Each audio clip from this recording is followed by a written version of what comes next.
Bienvenue au Finance Avenue 2020. Je suis Herman Dubois de Quares Student Housing. On investit dans le logement pour étudiants et jeunes professionnels. Une étude récente de Quares Student Housing nous a appris qu'il y a un grand besoin d'offres supplémentaires, une offre qualitative et abordable pour le logement de ces étudiants et les jeunes professionnels.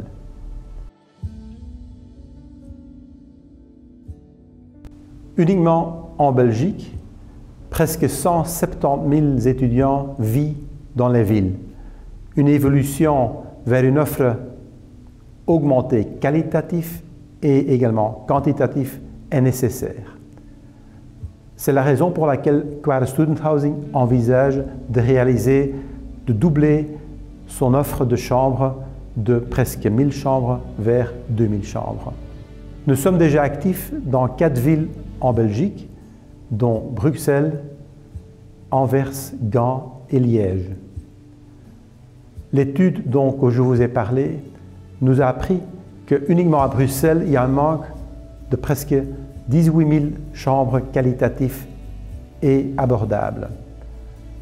Un challenge lequel qu'on veut prendre dans les mains et essayer d'offrir cette offre qualitative aux jeunes qui ont également des soucis non seulement financiers, mais également au niveau de la santé morale. Le manque d'offres qualitatives et abordables de logements pour étudiants et jeunes professionnels dans nos villes d'étudiantes est la raison pour laquelle on fait une opération d'une augmentation de capital. Il s'agit de notre plus grande augmentation de capital de 10 millions d'euros. La semaine passée, nous avons organisé un débat sur le logement d'étudiants à Bruxelles-Capitale, en présence du secrétaire d'État Pascal Smet, le recteur M. Jadoul de l'Université Saint-Louis et l'économiste de ING, Philippe Ledan. Je vous invite maintenant à regarder une rétrospective de ce débat. Bonjour, bienvenue à cette table ronde organisée par Quares Student Housing, l'expert immobilier étudiant. Et l'immobilier étudiant sera le thème central de ce débat. Et bien sûr, nous essaierons d'aller un petit peu plus loin. Alors, comment les villes vont-elles se développer? Alors, pour qu'on comprenne bien, donc, le législateur, en voulant les protéger, finalement, les pousse un petit peu à devenir un petit peu plus dilettantes par rapport à leurs études. Vous avez l'impression qu'il y a une déscolarisation. Oui. C'est un phénomène que vous observez. Oui, tout à fait. C'est limité, c'est vrai, parce que la majorité des jeunes ont les moyens de trouver des solutions, mais les plus faibles ne sont pas trop servis par cette législation, vu qu'ils peuvent en bénéficier et par conséquent, ils sont demandés même par le bailleur ou quitte la famille d'arrêter les études, quitte bien sûr le bail. Jadoul a envie d'en dire un mot. Alors, quel est le modèle que vous avez choisi, vous, à Saint-Louis ? Il y a une politique sociale d'accompagnement qui est menée. Donc, le fait de ne pas appliquer la législation ne veut pas dire qu'il n'y a pas une attention à l'égard des étudiants. Et évidemment que la crise du Covid nous a amené à intervenir dans la prise en charge de loyer ou dans la prise en charge des charges liées à l'occupation d'un cote pour un plus grand nombre d'étudiants, vu la précarité dans laquelle ils se sont trouvés, par exemple en ayant perdu leur job étudiant et en ayant donc une diminution de leurs ressources financières qui, en soi, ne leur permettaient plus de faire face à leurs charges de loyer et charges d'occupation. Donc, la politique sociale, à mes yeux, elle est indépendante de l'application ou non d'une législation.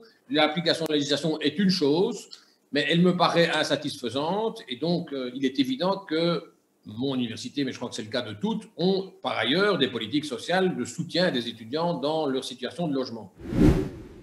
Alors, on parle des quotes étudiants, et puis au fur et à mesure qu'on avance dans le cursus, les jeunes vont se retrouver probablement sur le marché du travail. Alors, on est en pleine période Covid. Comment est-ce que vous voyez la situation pour ces jeunes en cette période-ci, qui est un petit peu critique? Voilà, l'économie va reprendre, l'économie est en train de se transformer. Les crises telles que nous la vivons pour le moment, c'est aussi des formidables accélérateurs de transformation des économies. Et donc, ça veut dire qu'à terme, il y aura des opportunités et davantage d'opportunités. Donc voilà, n'attendez pas de moi des bonnes nouvelles sur le plan du court terme, parce que c'est vrai, la situation est très difficile et je me mets à la place d'un étudiant qui est sorti ou qui est sur le point de sortir de ses études.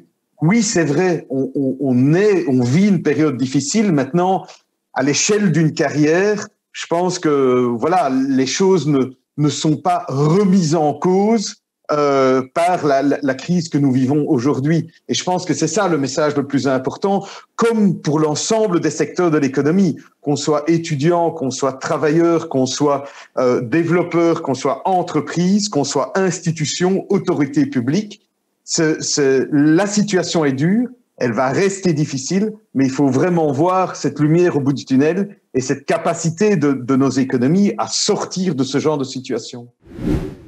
Vous faites beaucoup d'études, d'enquêtes, et vous avez une approche qui est intéressante, et qui est celle de dire que les logements de qualité ont une importance vitale dans les villes. Est-ce que vous pouvez un petit peu nous expliquer ce point de vue?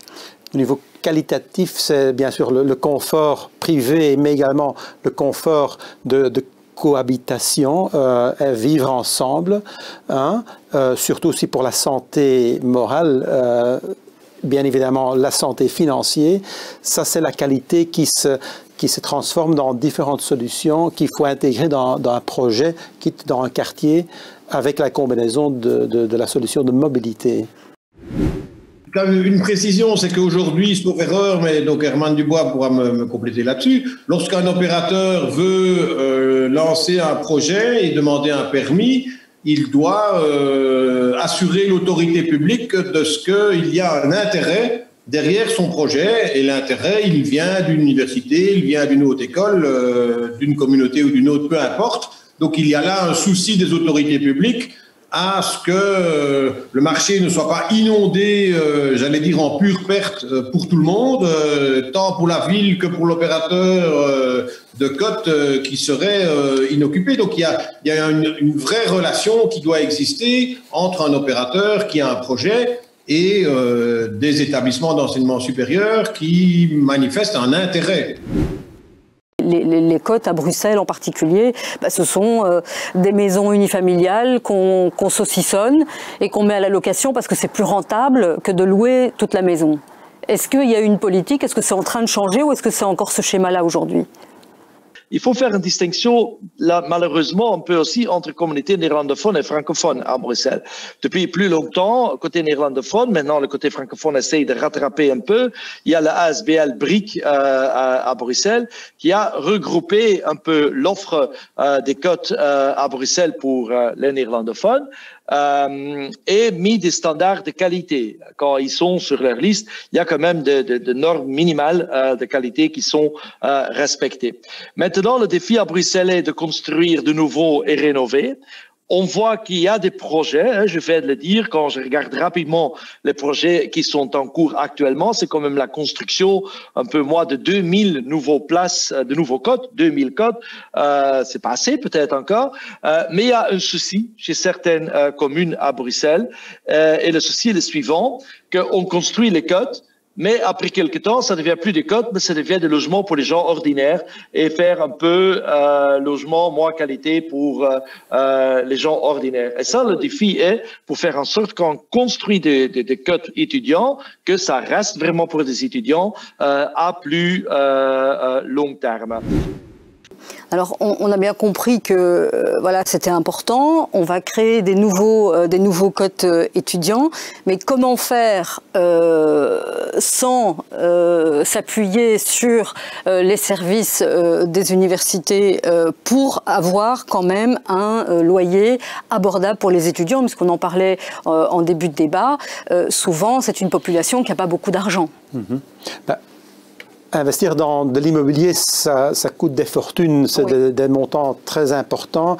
Et de là aussi, il faut aussi interagir avec le monde financier où il y a des capitaux disponibles qui veulent s'investir dans un tas de choses et que ce soit un équilibre entre les avantages de l'occupant et de l'investisseur.